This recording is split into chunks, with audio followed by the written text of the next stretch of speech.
fasalli li rabbika wanhar. Ya, maka ketika mendapatkan nikmat tuh ya bukan sekedar terima kasih, bersyukur, senang atau merasa sudah mendapatkan jaminan surga lantas berbuat ya apa saja yang diingini, tidak. Tapi Allah melatih adab di situ. Fasalli. Maka salatlah.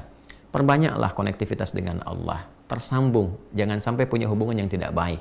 Ya, baik itu secara fisikal, salat kan menggunakan ya ibadah itu menggunakan fisik kan. Ya, wanhar dan berkurbanlah atau menggunakan ibadah harta. Ya, jadi ketika Allah tambahkan harta, diberikan kenikmatan, syukuri dengan harta itu seperti Allah perintahkan. Ya, ketika Allah berikan kesehatan, koneksikan diri kita dengan Allah. Ketika Allah berikan nikmat yang begitu berlimpah. Nah, pelajaran di puasa Asyura ini memberikan kesan yang serupa.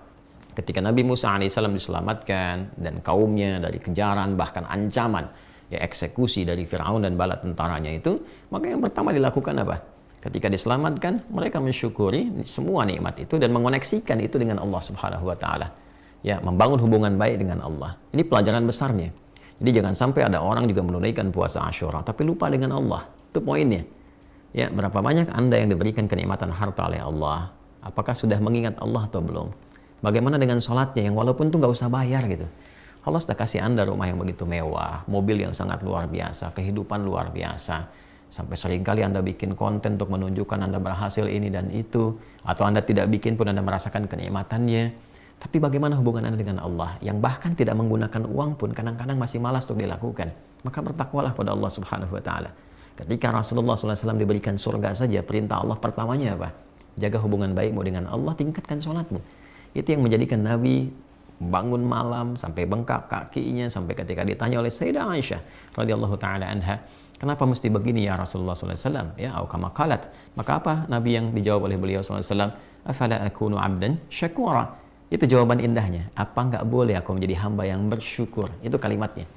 Ya, apa enggak boleh aku menjadi hamba yang bersyukur? Jadi Nabi mengekspresikan ya sifat syukurnya kepada Allah dengan meningkatkan ibadahnya.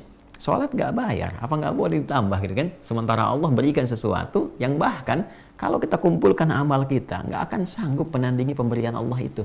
Ya, nggak akan cukup. Kalau bukan karena rahmat Allah, itu nggak akan bisa menandingi itu semua. Itu poinnya. Jadi jangan sampai Allah berikan anugerah. Ada yang dapat misalnya promosi jabatan. Masya Allah. Ya, teman-teman dapat promosi jabatan di birokrasi kah, di institusi kah, di militer kah, TNI, Polri-nya, di birokrasi misalnya dan sebagainya. Ya, ingat, kalau SK-nya bukan dari Allah yang menghendaki, nggak akan jadi itu. Ya kan? Dengan jabatan itu sudah kenal Allah belum? Sudah tersambung belum? Ini poinnya. Jadi bukan sekedar babnya Anda menahan lapar, haus dari mulai subuh sampai dengan datang maghrib, tidak. Bagaimana ibadahnya meningkat nggak? Minimal sholatnya.